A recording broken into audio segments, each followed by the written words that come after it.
नमस्कार, हमारी खास पेशकश में आपका स्वागत है। मैं हूं मनोज मानस और सबसे पहले हम बात करेंगे उल्टा ज्ञान विरोधी बयान। और उससे पहले इस वक्त की बड़ी खबर सामने आ रही है। ट्रंप को लेकर बड़ी खबर सामने आ रही है। ट्रंप के बयान को लेकर बड़ी खबर सामने आ रही है। इस वक्त की अहम खबर, भारत पाक में सीज फायर कराने का ट्रंप ने किया था दावा। मैंने भारत पाक में मध्यस्थता नहीं कराई, डोनाल्ड ट्रंप ने अपने बयान से पलटी मारी है। भारत पाक पर सीज फायर वाले बयान से पलटे हैं ट्रंप। इस वक्त की बड़ी और अहम खबर सामने आ रही है। मैंने भारत पाकिस्तान में मध्यस्थता नहीं कराई, डोनाल्ड ट्रंप। भारत और पाकिस्तान में सीज फायर कराने का ट्रंप ने किया था दावा और अब अपने बयान से पलटे हैं डोनाल्ड ट्रंप। मैंने भारत पाकिस्तान में मध्यस्थता नहीं कराई, डोनाल्ड ट्रंप। भारत पाकिस्तान पर सीज फायर वाले बयान से पलटे हैं डोनाल्ड ट्रंप। मैंने भारत पाकिस्तान में मध्यस्थता नहीं कराई।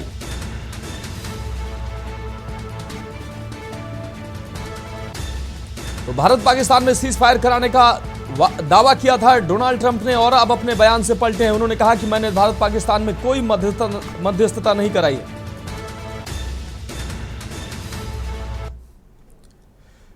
और अब अपने खास प्रोग्राम की हम बात करते हैं और सबसे पहले हम बात कर रहे हैं उल्टा ज्ञान विरोधी बयान।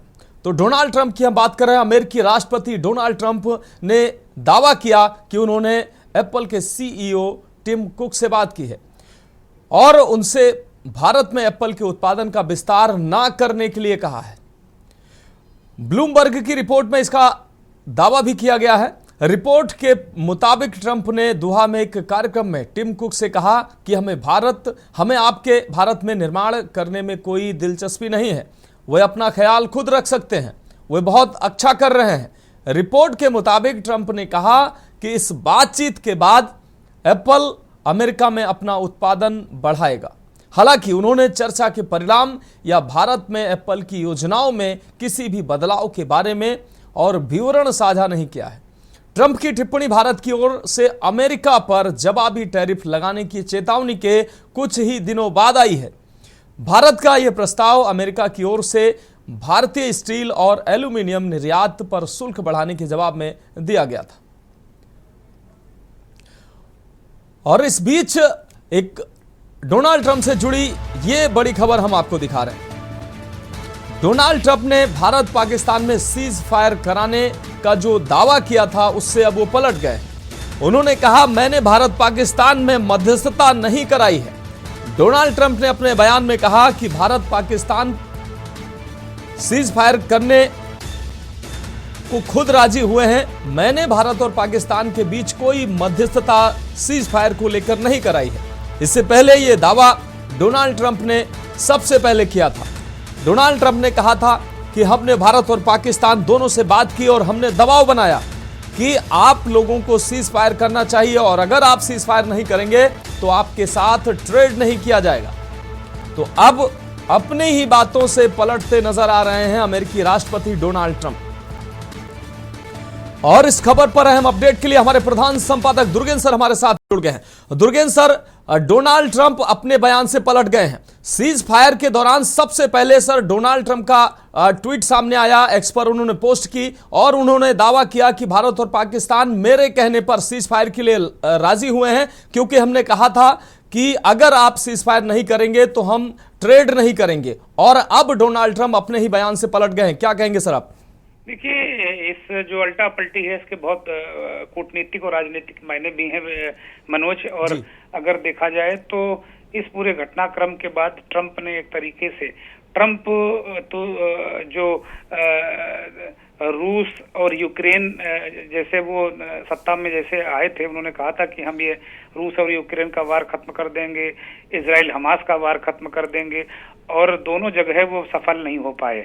तो उनको लिए एक स्वर्णिम अवसर था क्रेडिट लेने का, विश्व लीडर के रूप में खुद को स्थापित करने का, अमेरिका की दादागिरी को कायम रखने का, कि वो भारत पाक के बीच उन्होंने समझौता करा दिया।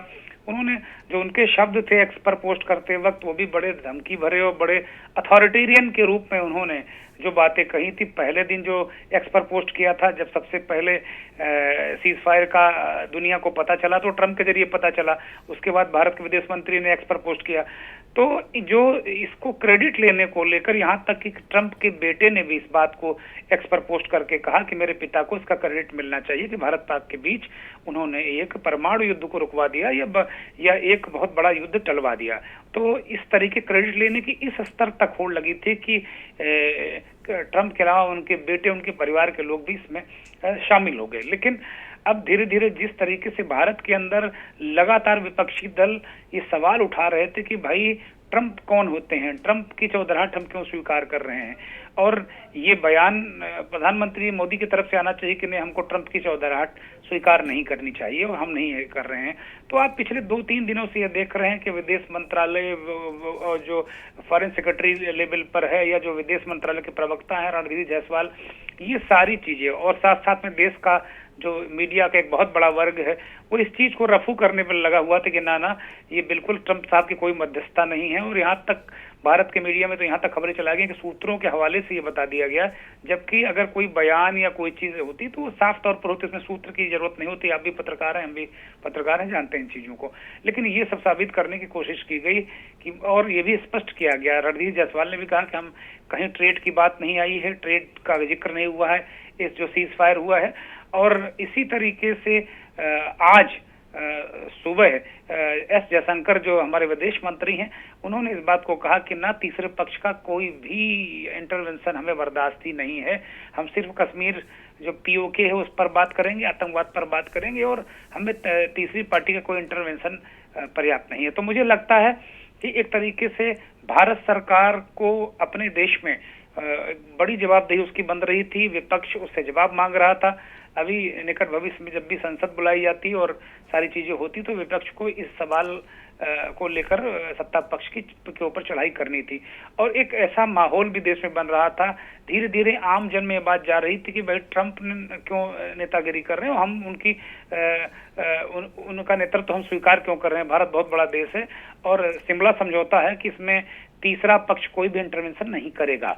तो इस तरीके से है, मुझे ऐसा लगता है कि जो भारत के जो कूटनीतिक प्रयास हैं, भारत ने साफ तौर पर अमेरिका से कह दिया कि नहीं, ये जो चीजें पब्लिक डोमेन में राष्ट्रपति ने की हैं ये अच्छी बात नहीं है और भारत इससे नाराज है।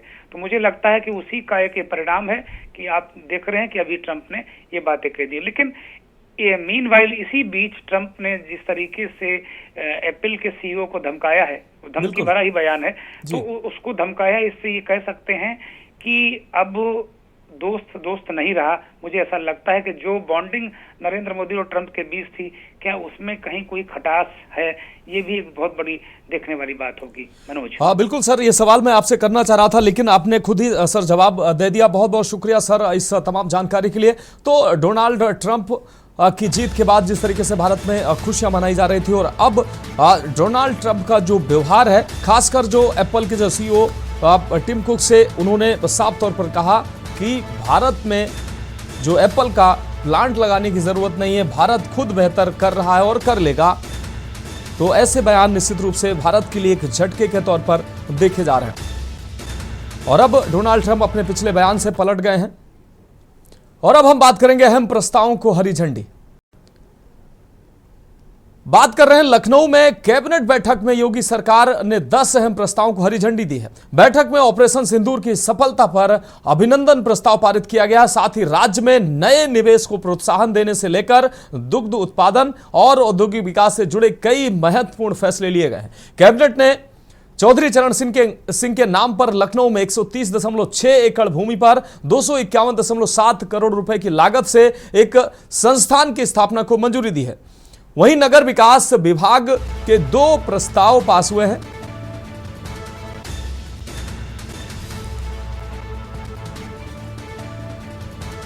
तो जिसमें योजना के तहत निकायों के अंश को घटाने और 90 करोड़ रुपए की राशि माफ करने के निर्णय शामिल है। दुग्ध नीति में संशोधन कर नई प्रोसेसिंग यूनिट स्थापना पर 35% अनुदान का प्रावधान किया गया है।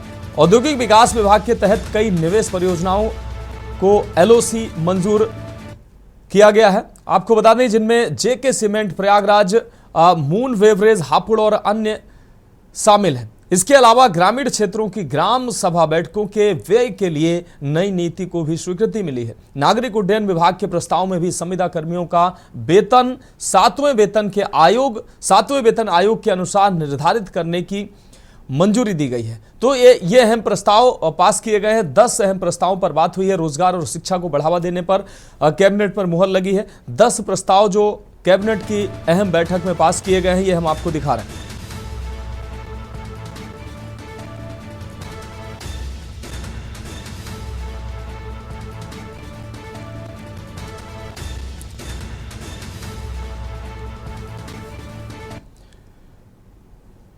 और अब हम बात करेंगे बदनसीब सफर में मौत का खेल। लखनऊ में प्राइवेट डबल डेकर बस में आग लगने से बच्चों समेत 5 लोगों की दर्दनाक मौत का यह मामला बेहद गंभीर है और यह देश की सबसे बड़ी आज की खबर है। आज की डेट में लखनऊ, कानपुर समेत उत्तर प्रदेश और देश के कोने कोने से दिल्ली, मुंबई में, बेंगलोर, पुणे, राजस्थान के जयपुर समेत कई शहर, मतलब यूं कह लीजिए कि पूरे देश में बसों के अवैध संचालन का माफिया तंत्र विकसित हो गया है और जल्दबाजी में जल्दी पहुंचने की होड़ में बसें पलटती हैं। फिटनेस न होने की वजह से बसों में आग लगती है। अधिकारियों को, पुलिस को या माफिया तंत्र एक मोटी रकम अधिकारियों को, पुलिस को देता है, जिससे ये चुपचाप बैठे रहते हैं और किसी भी खामियों पर कुछ भी नहीं करते हैं। और हद से आए दिन इन सब घटनाओं में आए दिन ऐसी घटनाएं सामने आ रही हैं। प्रदेशों के परिवहन मंत्रियों को भी एक मोटा पैसा जाता है, ये भी खबरें हैं, क्योंकि ये सब आंख मूंदे रहते हैं और ये घटनाएं जो हैं लगातार घटती रहती हैं। अवैध संचालन में भारतीय जनता पार्टी और अन्य राजनीतिक दलों के नेताओं की भी बड़ी पैमाने पर बसें चलती हैं। इसलिए न पक्ष बोलता है न विपक्ष बोलता है, सबके हित साधे जा रहे हैं और शिकार कौन हो रहा है? आम आदमी। लोग मरते रहते हैं, पक्ष हो या विपक्ष हो, उनके अपने काम चल रहे हैं, अधिकारियों को मोटा पैसा जा रहा है। ये कोई पहली घटना नहीं है। अब सवाल यह है कि क्या अवैध बस संचालन के इस माफिया जाल पर अब कोई कार्रवाई होगी? क्यों ये बसें बिना फिटनेस, बिना परमिट और बिना सुरक्षा के खुलेआम सड़कों पर दौड़ रही हैं? कब तक जाने जाती रहेंगी और सिस्टम आंखें मूंदे बैठा रहेगा? सरकारों की अब सिर्फ मुआवजा देने से ज्यादा कुछ करना होगा। सरकारें, ऐसी घटनाएं हो जाती हैं तो शासन और प्रशासन के द्वारा मुआवजा घोषित कर दिया जाता है, लेकिन कब तक? अब इससे आगे कुछ करना होगा ताकि सड़कों पर मौत का ये खेल रुक सके और मौत की ये जो रफ्तार है उस पर ब्रेक लगाया जा सके। उत्तर प्रदेश की राजधानी लखनऊ में हादसा हो गया। यहां मोहनलालगंज बस में अचानक भीषण आग लग गई। इस हादसे में 5 लोग जिंदा जल गए, जबकि करीब 60 यात्री बस में सवार थे। ड्राइवर शीशा तोड़कर बस से कूद गया और फरार हो गया। आग इतनी तेज थी कि बस महज 10 मिनट में पूरी तरह जलकर राख हो गई। जानकारी के अनुसार यह घटना लखनऊ के मोहनलालगंज इलाके के किसान पथ पर हुई, जब दिल्ली से बिहार जा रही प्राइवेट स्लीपर बस में अचानक आग लग गई। हादसा उस वक्त हुआ जब अधिकतर यात्री गहरी नींद में थे। बताया जा रहा है कि आग इतनी तेज फैली कि महज 10 मिनट में पूरी बस जलकर राख हो गई। बस में सफर कर रहे यात्रियों ने बताया कि पहले धुआं भरने से सांस लेने में तकलीफ होने लगी। जैसे ही आग लगी, अफरा तफरी मच गई। लोग जान बचाने के लिए दरवाजे और खिड़कियों की ओर दौड़े, लेकिन ड्राइवर की अतिरिक्त सीट ने रास्ता रोक दिया था। कई यात्री उसी में फंसकर नीचे गिर गए और बाहर नहीं निकल सके। स्थानीय लोगों के अनुसार आग की लपटें इतनी भीषण थी कि 1 किलोमीटर दूर से नजर आ रही थी। हादसे की सूचना मिलते ही आसपास के लोग मौके पर पहुंचे और पुलिस और फायर ब्रिगेड को जानकारी दी। सूचना मिलते ही फायर ब्रिगेड की टीम मौके पर पहुंची और काफी मशक्कत के बाद आग पर काबू पाया, लेकिन तब तक पूरी बस जल चुकी थी। इस हादसे में 5 यात्रियों की जिंदा जलकर मौत हो गई, जिनकी पहचान अभी तक नहीं हो पाई है। अन्य यात्रियों को समय रहते बस से बाहर निकाल लिया गया। प्रत्यक्षदर्शियों के मुताबिक बस का ड्राइवर शीशा तोड़कर सबसे पहले खुद बस से कूदा और मौके से भाग गया। हादसे के बाद उसका कोई सुराग नहीं मिला है। पुलिस उसकी तलाश में जुट गई है। इस घटना को लेकर पुलिस ने मामला दर्ज कर लिया है और हादसे की वजह की जांच शुरू कर दी है। शुरुआती जांच में शॉर्ट सर्किट को आग लगने की संभावित वजह बताया जा रहा है, लेकिन इसकी पुष्टि फॉरेंसिक रिपोर्ट के बाद ही हो सकेगी। लोगों का कहना है कि अगर ड्राइवर की सीट सामान्य होती तो इमरजेंसी एग्जिट रास्ता सफल रहता तो शायद यात्रियों की जान बच सकती थी। प्रदेशों के परिवहन विभाग तक इस गोरख धंधे से अछूते नहीं है। बस संचालकों से वसूली के नाम पर मोटा पैसा लिया जाता है, जिसके बदले में उनकी बसों को अनदेखा कर दिया जाता है, चाहे वो कितनी भी खतरनाक स्थिति में क्यों ना हो। जनता के सवाल, हादसों में मरने वालों की चीखें और टूटते परिवार, सब कुछ इस सिस्टम की खामोशी में खो जाता है। जरूरत है सख्त कानून, ईमानदार कार्रवाई और जवाबदेही की, ताकि सड़कें यात्रा का साधन बने, मौत का रास्ता नहीं। स्पेशल डेस्क के न्यूज इंडिया।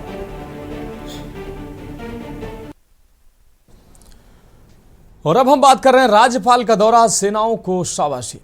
खबर उन्नाव से है, जहां उत्तर प्रदेश की राज्यपाल आनंदीबेन पटेल गुरुवार को एक दिवसीय दौरे पर उन्नाव पहुंची। उनका हेलीकॉप्टर सुबह करीब 10 बजे रिजर्व पुलिस लाइन में उतरा, जहां कमिश्नर डॉक्टर रोशन जैकब, जिलाधिकारी गौरांग राठी और पुलिस अधीक्षक दीपक भूकर ने उनका स्वागत किया। इस दौरान सांसद साक्षी महाराज, सदर विधायक पंकज गुप्ता समेत अन्य जनप्रतिनिधियों ने भी पुष्प गुच्छ भेंट कर राज्यपाल का अभिनंदन किया।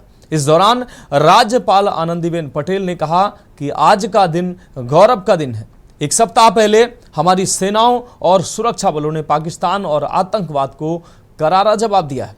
राज्यपाल ने अपने भाषण में कहा कि भारत की सेनाओं ने जिस तरह से साहस और सटीक रणनीति से आतंकवाद पर प्रहार किया है, वह हर भारतीय के लिए गर्व का विषय है। पाकिस्तान मानने को तैयार नहीं है, लेकिन हमारे जवानों और प्रधानमंत्री नरेंद्र मोदी ने जो दृढ़ संकल्प और साहस दिखाया है, वह असाधारण था। तो राज्यपाल आनंदीबेन पटेल का आज उन्नाव का अहम दौरा था। एक सप्ताह पहले हमारे देश के नौजवानों ने, हमारी सेनाओं ने, हमारी बीएसएफ जवानों ने और इसके साथ संबंधित पुलिस सुरक्षा करने वाले सभी लोगों ने संयुक्त रूप से पाकिस्तान को परास्त कर दिया, आतंकवाद को परास्त कर दिया। जिस तरह देश में आतंकवाद फैला, आ जाना, कई लोगों को मार देना, नुकसान कर देना, लेकिन पाकिस्तान मानने के लिए तैयार नहीं था। विश्व के कई देशों भी इसको आतंकवाद मानते नहीं थे, क्योंकि आतंकवाद की व्याख्या क्या है, किसको आतंकवाद कहते हैं। लेकिन हमारे प्रधानमंत्री जी ने और सब।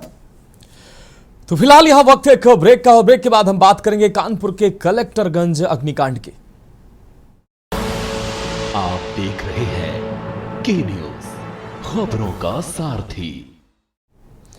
तो ब्रेक के बाद हमारी खास पेशकश में एक बार फिर से आपका स्वागत है। हम बात कर रहे हैं कानपुर के कलेक्टरगंज अग्निकांड की। कानपुर के कलेक्टरगंज में हुए अग्निकांड के दूसरे दिन भी गोदाम में कई स्थानों पर धू धू कर आग जलती नजर आई। विकराल आग के बाद खाक हुए कलेक्टरगंज गल्ला मंडी की स्थिति और आग के कारण के साथ प्रत्यक्षदर्शियों की कहानी को के न्यूज की ग्राउंड रिपोर्ट ने तैयार किया। प्रशासन द्वारा शॉर्ट सर्किट से आग लगने के कारण बताए गए, मगर गोदाम में रखे केमिकल ने उसे आग की एक चिंगारी को विकराल बना दिया। एक दर्जन से अधिक धमाके हुए जिसमें अवैध रूप से ई रिक्शा चार्जिंग पॉइंट ध्वस्त हुआ और गाड़ियों की बैटरियां, साथ ही सिलेंडर भी एक के बाद एक विस्फोट हुए। दूसरे दिन मेयर प्रमिला पांडे अग्निकांड की स्थिति का जायजा लेने पहुंची। वहीं व्यापारियों ने भी जिलाधिकारी को मांग पत्रों का ज्ञापन सौंपा है। व्यापारियों ने केमिकल मालिक के ऊपर सख्त कार्रवाई करने की मांग की और गल्ला मंडी की दुकानों को पक्की करवाने की गुहार लगाई। प्रशासन से ये गुहार लगाई है। प्रत्यक्षदर्शियों का कहना था कि अव्यवस्थाओं के चलते दमकल की गाड़ियां समय पर आग बुझाने के लिए नहीं पहुंच पाई। ये रिपोर्ट देखिए। उत्तर प्रदेश के कानपुर की सबसे पुरानी कलेक्टरगंज गल्ला मंडी में भीषण आग लग गई। आग की चपेट में आकर लगभग 110 दुकानें जलकर राख हो गईं। बेबस व्यापारी जलती हुई दुकानों को देखकर अपने आंसू नहीं रोक सके। आग बुझाने की कोशिश में 14 लोग झुलस गए, जिसमें से 5 की हालत गंभीर बनी हुई है। सभी को उर्सला अस्पताल में भर्ती कराया गया है। 4 घंटे बाद आग पर काबू पाया जा सका। आग बुझाने के लिए लगभग 200 गाड़ी से पानी डाला गया। आग इतनी विकराल थी कि 70 से ज्यादा ई-रिक्शा, स्कूटी, बाइक और कारें जल गईं। धुएं का गुब्बार इस कदर था कि 20 किलोमीटर दूर से देखा जा सकता था। अतिक्रमण ने फायर ब्रिगेड की गाड़ियों का रास्ता रोक दिया था। सिलेंडर, बैटरियों, केमिकल से भरे ड्रमों के फटने के 100 से अधिक धमाके हुए। सिलेंडर का एक टुकड़ा उछलकर सड़क पर जा गिरा।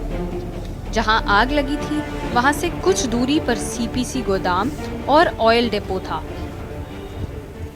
कलेक्टरगंज में हुए अग्निकांड में मैं पहुंच चुकी हूं और इस वक्त मैं यहां की स्थिति को आपको दिखाना चाहूंगी। और सबसे पहले मैं दिखा दूं किस तरीके से यहां पर गल्ला मंडी में आप देख सकते हैं, ये टाट का गोदाम था। यहां पर चारों तरफ टाट पड़ा हुआ है। काफी टाट जो था वो जल चुका है। वहीं पर एक गाड़ी खड़ी है, वो भी देखिए पूरी तरीके से आग की चपेट में आकर स्वाहा हो चुकी है। वहीं अगर इसकी चौतरफा बातचीत करी जाए तो यहाँ पर एक ई बैटरी रिक्शा जो है खड़ा था, जिस पर दालें रखी हुई थी, वो पूरी तरीके से स्वाहा हो चुका है। और देखिए चारों तरफ सिर्फ आग के धुएं के और कालापन ही दिखाई दे रहा है चौतरफा। यहाँ पर केमिकल का गोदाम था। इतना भयंकर रूप था यहाँ पर आग का, जो कई किलोमीटर तक ही दिखाई दे रहा था। यहाँ के ये लोग हैं जिनका सामान, जिनका गोदाम अब ध्वस्त हो चुका है, पूरी तरीके से आग की चपेट में आ चुका है। और ये लोग जो हैं आए हैं अपने सामान को अभी देख रहे हैं कि क्या कुछ बचा है। कहीं कहीं आग जो है वो अभी भी उठ रही। देखिए ये पूरी तरीके से ध्वस्त हो चुका है। जो रुई का गोदाम था यहाँ पर आप देख सकते हैं, ये रुई का गोदाम है। देखिए अभी भी यहाँ पर हल्की हल्की आग और कहीं ना कहीं से धुआं जो है वो उठ रहा है। का ये गोदाम था, ये गोदाम है। किस चीज का गोदाम? ये यहाँ पे जो है खाली टीन का काम होता था। तो जब आग लगी तो आपने पूरे आग को देखा, कितने भयानक रूप? वहाँ से लगी है मैडम, वहाँ से लगी है। मेन आग वहाँ से लगी है, पूरी मंडी बता सकती है। मेन आग वजह रही है आग? केमिकल का काम होता था वहाँ पे। केमिकल लोगों की जानकारी में नहीं, सब पूरी मंडी की जानकारी में है। आदमी आप से बताइए क्या था मामला? वहाँ पे थिनर का काम होता था। किस चीज का? केमिकल था। केमिकल का काम होता था। काफी दार जो वहाँ पे अगल बगल दुकानदारों ने उनसे कहा गया कि भैया यहाँ पे बहुत दिक्कत होती है, इसको आप देखिए, लेकिन वो सुनते नहीं थे हम लोगों के बारे में। भैया कहते थे हम देख लेंगे। कितना नुकसान हो चुका है, क्या वजह लगती है आपको? हमारा तो जो है बहुत ज्यादा नुकसान हो गया है। हमारा करीब करोड़ रुपए का नुकसान हो गया। उसमें हमारा खटाई, धनिया, सौंफ, मलंगा सब जल गया उसमें। क्या लगता है क्या कारण रहा है? कारण ये विस्फोट हुआ, केमिकल से जो है आग पकड़ी। उसने बम का गोला इतना ज्यादा ऊपर लिया, उसने पूरे जो है यहाँ पर जो टीन सेट और तिरपाल वगैरह जब पड़ा तो उसमें सब आग फैली जाके और पकड़ते हुए चली गई आग, वहां तक पहुंच गई। सर आपसे ये जानना चाहेंगे, जैसे यहाँ पर उपकरण होने चाहिए, इतना रिहायशी इलाका है, अगर कहीं कुछ आग लग जाती है, दमकल की गाड़ियां भारी होती हैं, नहीं पहुंच पाती हैं, तो ऐसे में कुछ तो होना चाहिए यहाँ पर। क्या कुछ था यहाँ पर? नहीं, बिल्कुल था। बहुत सी दुकानों पे उपकरण थे, लेकिन जिस सब जो आग लगी है उतना गोला जैसे मतलब बारूद जैसे फटा, लोग भाग खड़े हुए, वो उपकरण पकड़ नहीं पाया। सबने अपनी जान बचाई है और जान बचाने के चक्कर में इतनी आग फैलती चली गई। आपको क्या लगता है? आपने भी कल देखा होगा कितना भयानक रूप था आग का। आग जब लगी है तो बहुत तेज लगी, एकदम से लगी। किसी को कुछ भी सोचने का मौका ही नहीं दिया उसने। जिस समय आग लगी उस समय कोई कुछ नहीं सोच पाया, सिर्फ ये सोच पाया कि हम कैसे भागे। अच्छा, आज आप जब आए हैं तो आपको क्या लगता है कौन दोषी है?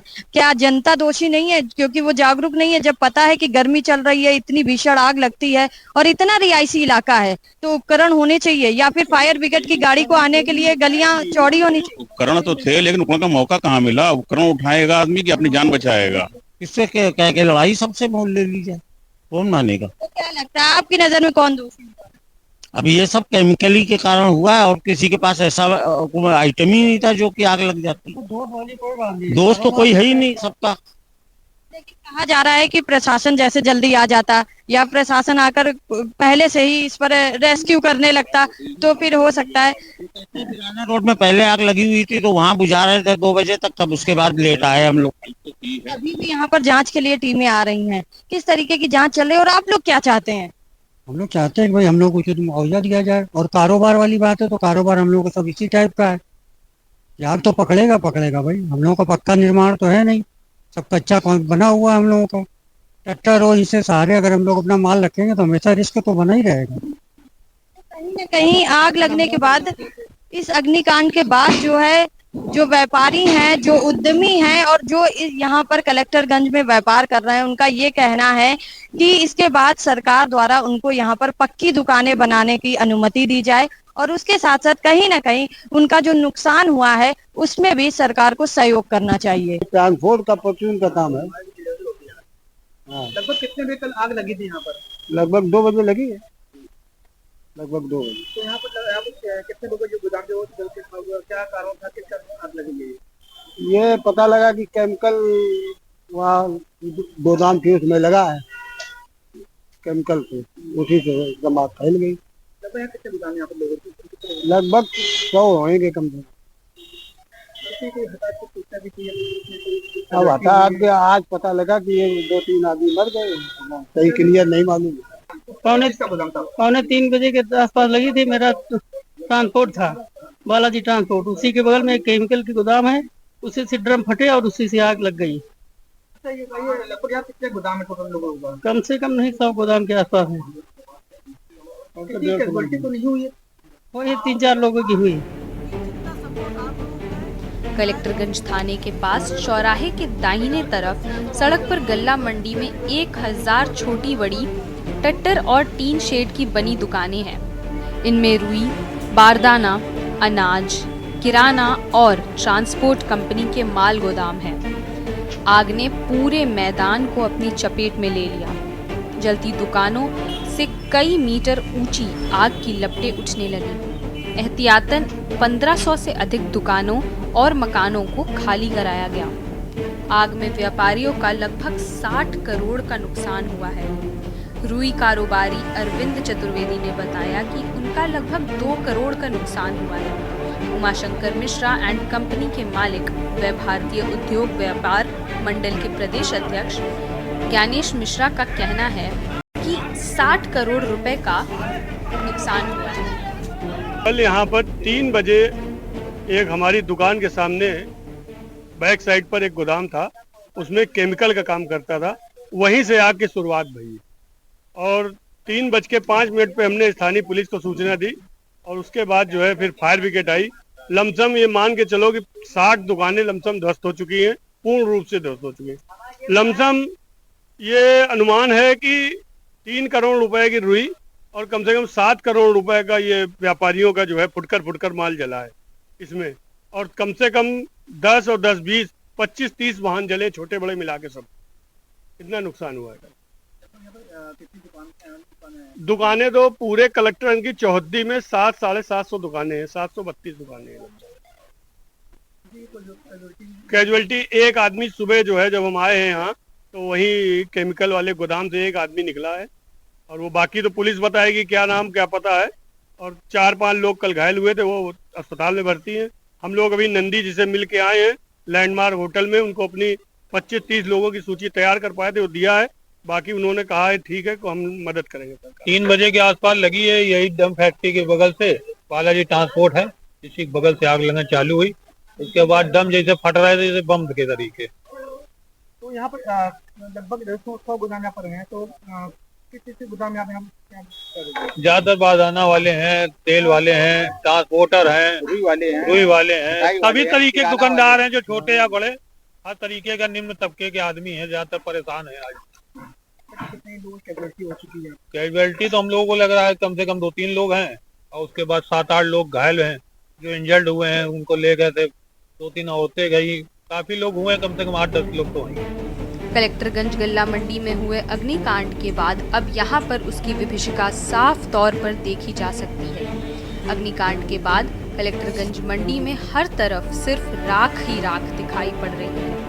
अग्निकांड में जो व्यापारी अपना सब कुछ गवा चुका है वे राख के बीच उम्मीदों की तलाश करते हुए देखे जा रहे हैं। बताया जा रहा है कि आग की वजह से आधा सैकड़ा दुकानें पूरी तरह स्वाहा हो चुकी हैं, जबकि अन्य दुकानों को भी नुकसान पहुंचा है।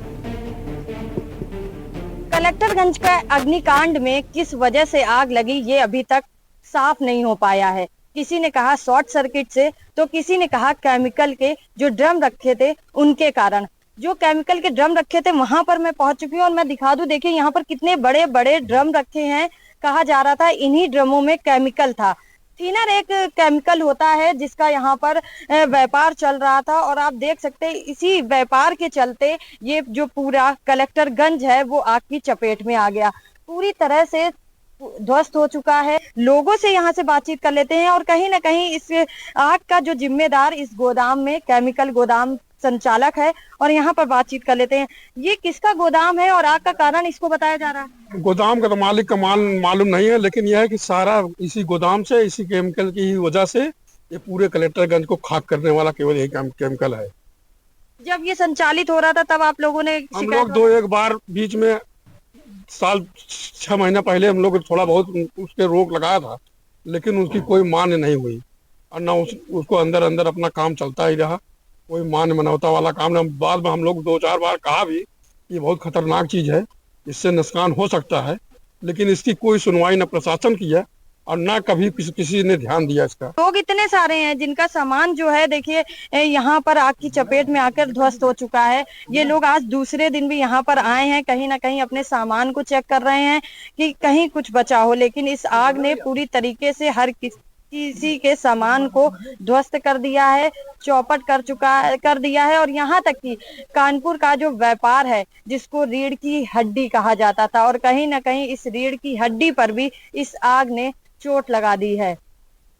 ये पूरा नजारा कलेक्टरगंज का है जो मैंने के न्यूज में दिखा दिया है और अब इससे उभरने के लिए कहीं ना कहीं काफी समय लग जाएगा। व्यापारियों को फिर से एक बार कलेक्टरगंज बसाने के लिए काफी समय जहद करनी पड़ेगी।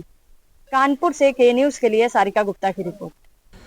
फिलहाल हमारी खास पेशकश में अभी के लिए मेरे साथ इतना ही, मुझे दीजिए इजाजत और आप देखते रहिए के न्यूज इंडिया। आप देख रहे हैं के न्यूज, खबरों का सारथी।